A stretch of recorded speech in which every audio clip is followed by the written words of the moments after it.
Welcome to Conversation, a platform where life topics are discussed.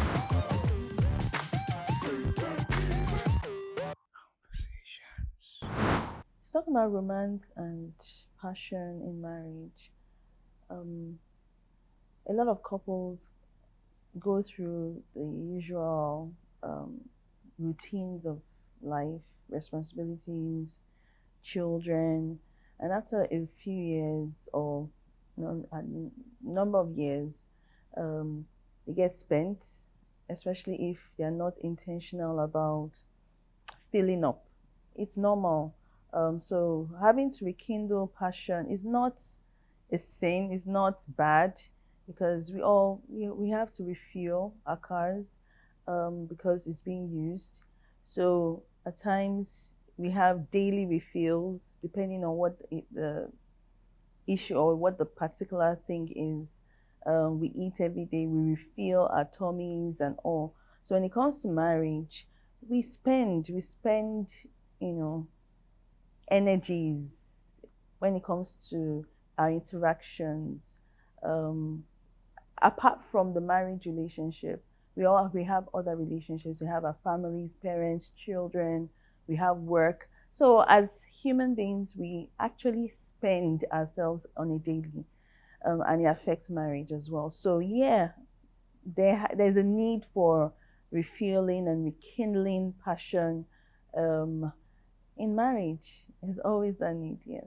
Yeah, I mean, she said it's all in a way. I think the difference has to do with um, prioritizing. You understand? Before, when people get married at first, it's like husband and wife alone, and you pour energy on each other. But as life goes on, other things come in, like work, um, children. You understand? So if you're not careful, you can lose that focus.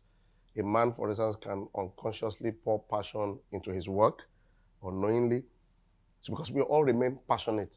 But the question is, what are you passionate about? So the man can be passionate about the work. And while it's at that, the marital passion is going down. A woman can be passionate about the children, and pour a lot of passion on them, their well-being, their okayness. And while a woman is doing that, might unconsciously forget about the husband. It's an unconscious thing because it's something that we don't plan. And the moment you are doing that, something suffers. So I think what we need to realize that it happens, like Pastor Bimbo just said now, we get spent. The energies every day, and at the end of the day, the tank goes low. When the tank goes low, the passion is no more there. And another thing that I think leads to that is boredom, where there's a routine, like the same thing every day. There's no creativity in the home. And boredom reduces passion. When the same process, the same house, the same settee, the same thing, it can be very boring. So when that comes in, you lose passion. So there are different things, and I'm happy we're talking about this because it's an awareness that people don't. The hustle and bustle of our cities has a way of draining marital passion. And at the end of the day, the pain that people end up with is, okay, the work is supposed to be for the family in a way, right? I think so. The children will come and children will even go. Now, when they now go get married, you are left with your wife or with your husband. So I think each couple must be conscious of the fact that this passion must be renewed, kind of. She said intentional. I think that is the main thing. It has to be if possible scheduled so that you can refill. If not, you can run to deficit.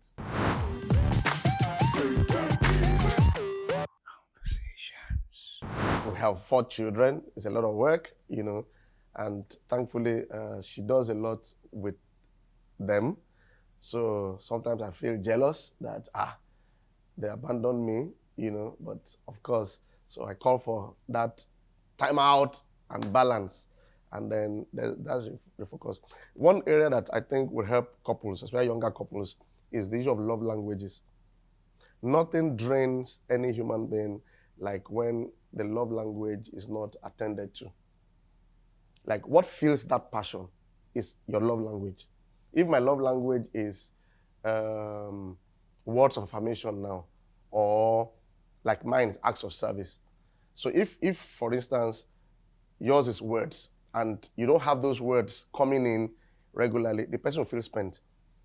Okay, so that consciousness have to be there. So we've had our own times where she feels, passion is out and she calls for a break.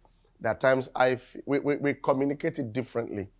Okay, but I think couples should just be sensitive to each other. But the moment you notice that the cup is like empty, it's better to attend to it. I think for me, it's when couples start getting agitated, sometimes things that never used to get at you at one, it starts getting at you.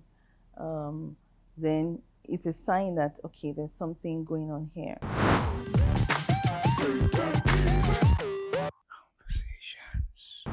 Okay, so I think when it comes to, I think this is where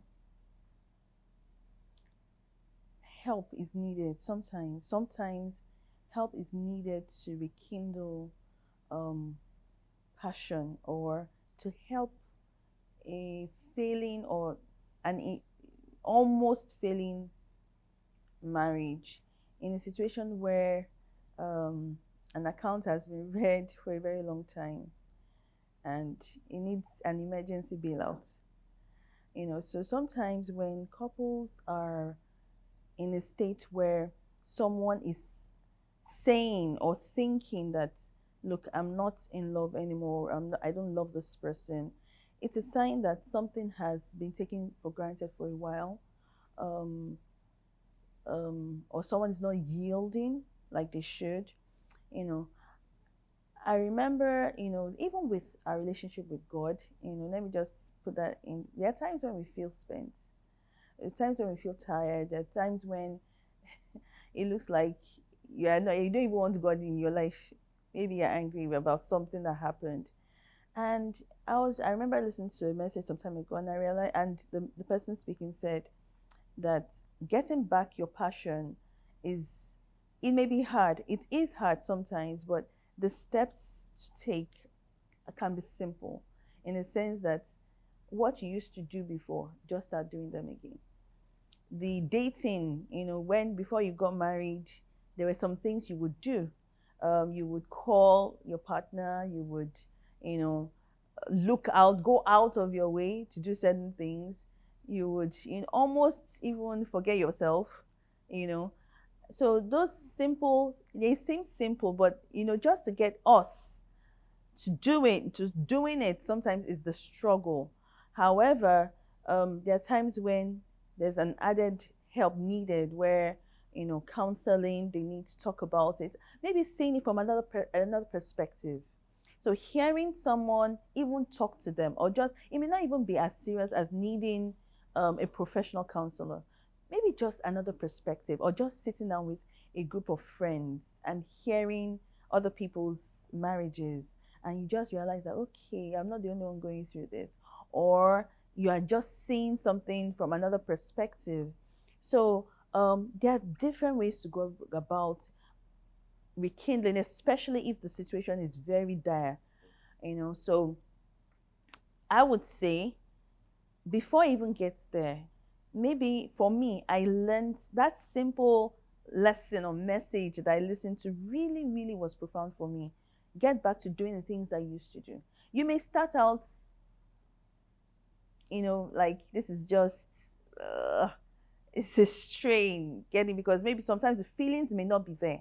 But once you start doing it, the feelings will come back, because it's something that you had done before, especially if it's someone that you had loved or is a friend. If the person is a friend, then yes, definitely you can, the little atoms will use you, the memories come back. However, if it's a situation where help is needed, where you need to talk to someone, get other people involved, seeing or hearing another perspective, then that will be done. Falling in love, yes, can be, or staying in love is work? I think she has finalized it. Staying in love is a lot of work. I think I thank God for conversations like this so that people can be aware. The challenge that I have noticed that people usually have is they don't take steps on time. I won't lie to you. When some things cross to a particular level, it's hard to bring back. So I encourage us or people to like seek help on time, like she said about helps. Um, and she mentioned some about foundation, like what did you do at the beginning? What are the likes and dislikes? What did your wife say she likes? You know, what does your husband say he likes or he doesn't like? You know, you check. Ah, she had told me he doesn't like me talking like this. He has said he doesn't like me looking like this, or all those things. They matter because the challenge is that love language thing. That account just goes lower and lower without making so much noise. And then suddenly it reaches a point where there's an alarm.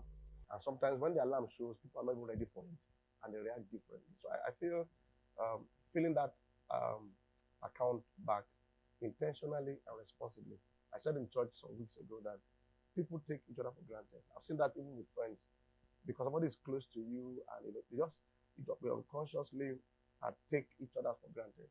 Husband and wife can do that. They just take each other for granted. You will forget it. You will forgive me. She will overlook it. It's not as bad as that. And I think continues to happen. And then one day it becomes a crisis. So while in fact, friends that last are the ones that, in spite of the play, they don't take each other for granted. I believe that people that are almost falling out of love should count the cost. In Yoruba land, they say what is after 6 is more than 7. Meaning, I know maybe you are feeling like you are out of love, but what do you want to do next? Are there things you can do to recover where you are? Because if you want to opt out, maybe you should count the cost of the opting out and then realize that the energy and the responsibility of falling back in love might be cheaper than the adventure you want to take. So I think that will help people because sometimes people say, I'm done. I'm tired. Fine. But okay, what next? Want to jump out of it? The next place might not be better off. So I think people should invest in recovery and renewal and refilling.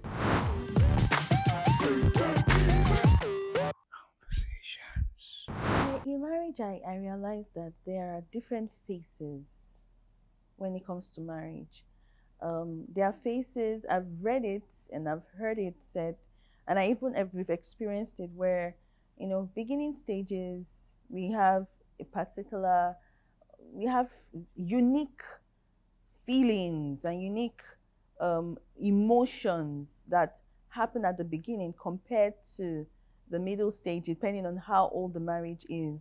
I remember someone reached out to me a few weeks ago and she was talking about her marriage and she was saying, you know what, I'm a stay at home mom, I'm working from home, I have toddlers to take care of, that I don't even have any other emotion left for my husband.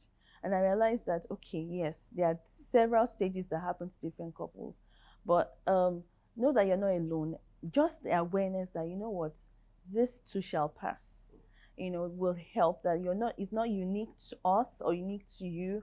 The friendship, the bond between a husband and wife is so, so key. There are times things happen, there are times you get angry with one another, but then you look at the fact that we are a bond. We have that bond. We can talk about it. We can laugh over it. We can overlook. We can even, fight it out and get back. So that bond is important. The awareness that this is a phase, it will pass, and just trusting that process through will help. One day my pastor was praying for me, and he said, "May your work, WALK, with God be more important to you than your work for God." In this context, that means you're working for God, you're a pastor, but your relationship with God comes first. Because sometimes we can be working, and forget that relationship. And that can kill that relationship, the work.